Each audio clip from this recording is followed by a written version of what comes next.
India by Lauren Wolfe. A tradition is the Holi festival. Holi is an ancient Hindu religious festival taking place in the spring, also known as the Festival of Colors or the Festival of Love. Holi celebrations start with a Holika bonfire on the night before Holi, where people gather, sing, and dance. The next morning is a free-for-all carnival of colors, where participants play, chase, and color each other with dry powder and colored water, with some carrying water guns and colored water-filled balloons for their water fight. Anyone and everyone is fair game, friend or stranger, rich or poor, man or woman, children or elder. The festival has many purposes. Most prominently, it celebrates the beginning of spring. In 17th century literature, it was identified as a festival that celebrated agriculture, commemorated good spring harvests in the fertile land. Hindus believe it is a time of enjoying spring's abundant colors and saying farewell to winter. Another tradition is arranged marriage. Arranged marriages are traditional in South Asian society and continue to account for an overwhelmingly majority of marriages in the Indian subcontinent. The family makes sure their son or daughter's suitor meets their criteria, which ranges from religion to status. Marriages are usually arranged between individuals belonging to the same religion. Same religion marriages are the norm in arranged marriages among higher caste people. Usually, first preference is given to the same caste. The ancestry of the individual and the family's culture and traditions also play an important part. Numerology and the position of the stars at birth is often used in Indian culture to predict the success of a particular match. The higher the match percentage, the more successful will be the marriage. The profession, financial position, and the social status of the individual is also taken into account. This has a higher evaluation criteria in cases of boys. Physical appearances of the individual is taken into account in some cases, more so for girls. Traditional Indian weddings last a week and start with pre-wedding ceremonies.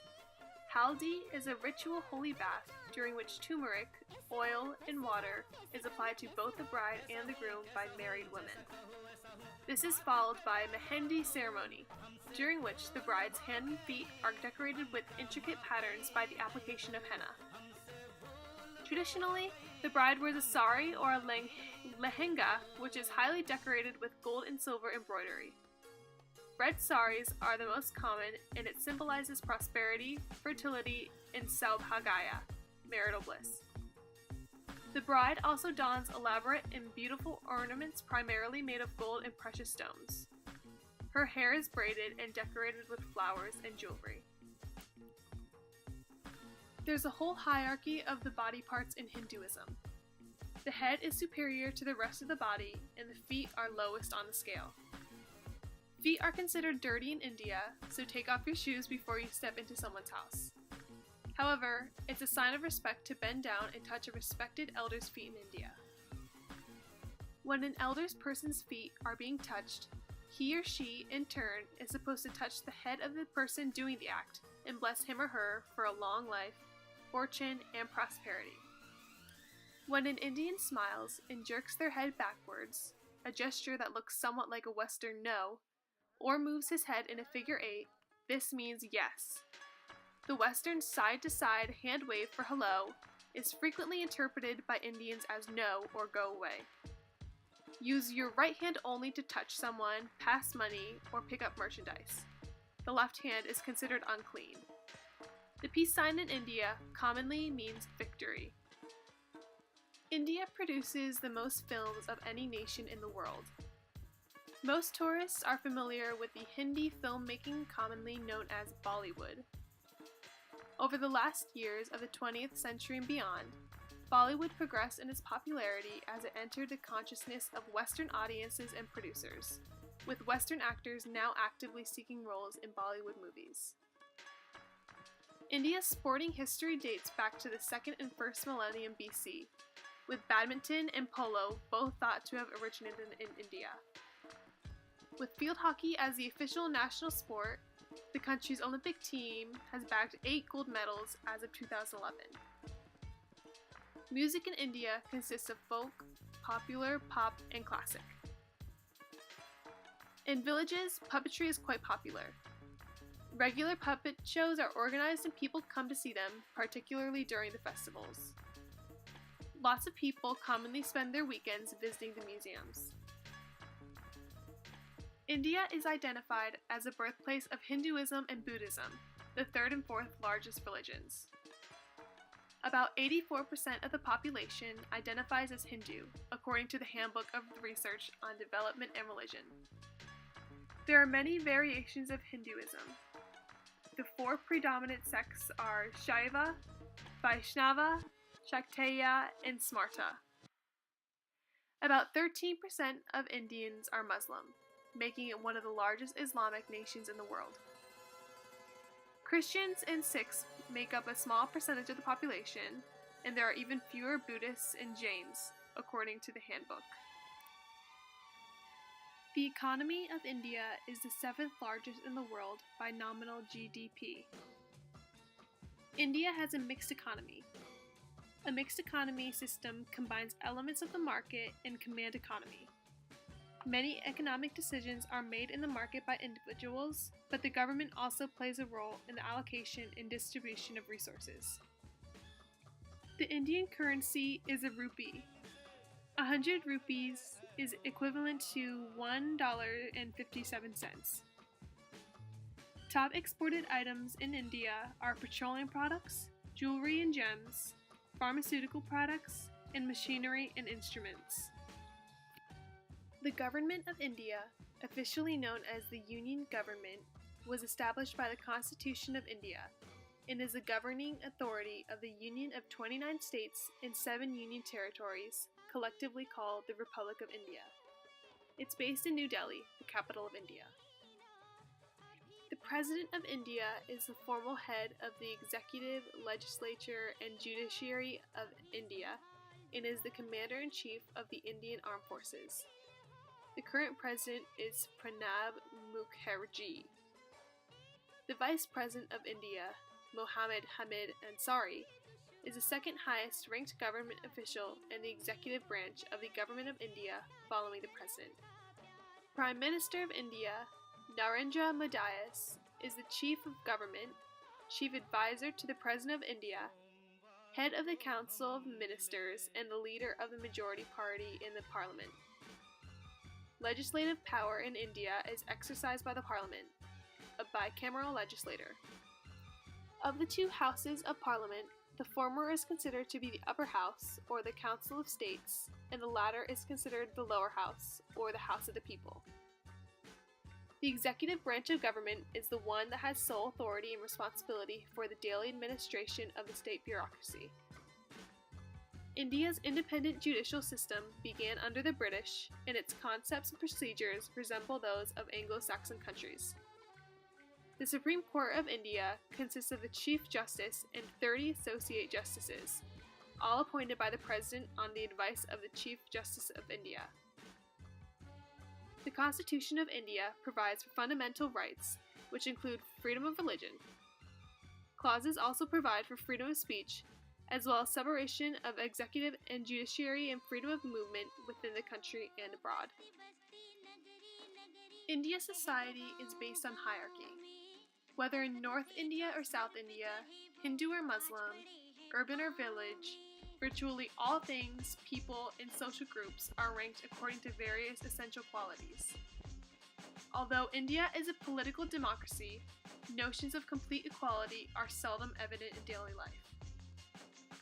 The caste system in India is a system of social stratification which historically separated communities into thousands of hereditary groups called jatis, usually translated into English as castes. The jatis are thought to have been grouped into 4 varnas: Brahmins, Kshatriyas, Vaishyas, and Shudras. Certain groups, now known as Dalits, were excluded from the varna system altogether, ostracized as untouchables. Castes are primarily associated with Hinduism, but caste-like system groups are also existing among Muslims, Indians, Christians, and other religious communities. Hierarchy also plays an important role within families and kinship groupings, where men outrank women of similar age, and senior relatives outrank junior relatives. Siblings, too, recognize age differences, with younger siblings addressing older siblings by respectful terms rather than their name. For generations, Indians have lived with their extended family members, parents, children, the children's spouses, and their offspring, etc., all live together. Usually, the oldest male member is the head in the joint family system. He makes all the important decisions and rules, and the other family members abide by them. Studies suggest that Indian household sizes have remained similar over the 1911 to 1951 period. After that, with urbanization and economic development, India has witnessed a breakup of traditional joint family into more nuclear-like families. People in India often socialize during the holidays and the many festivals that India has. India has many current struggles it's facing. One of them involves water sanitation. Although India has made improvements over the past decades to both the availability and quality of municipal drinking water systems, its large population has stressed plain water resources and rural areas are left out. Regardless of improvements in drinking water, many other water sources are contaminated with both bio and chemical pollutants, and over 21% of the country's diseases are water-related. Furthermore, only 33% of the country has access to traditional sanitation. Many rural communities in India, who are situated on the outskirts of urban sprawl, have also little choice but to drill wells to access groundwater sources.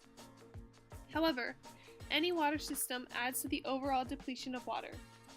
There's no easy answer for India, which must tap into water sources for food and human sustenance, but India's overall water availability is running dry. Since the Indian Constitution was completed in 1949, education has remained one of the priorities of the Indian government. While many schools were built, they had poor infrastructure and inadequate facilities. Schools in the rural areas were especially affected. In India in 2009, only about 50% of all schools in India have boundary walls, 16% have computers, and 39% have electricity, of which only 6% of primary schools and 33% of upper primary schools have computers, and only 27% of primary schools have electricity. The absent rates for teachers and students were high, while the retainment rates were low.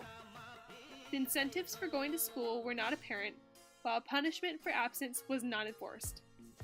Despite the government's decree on mandatory education and the child labor ban, many children were still missing classes to go to work.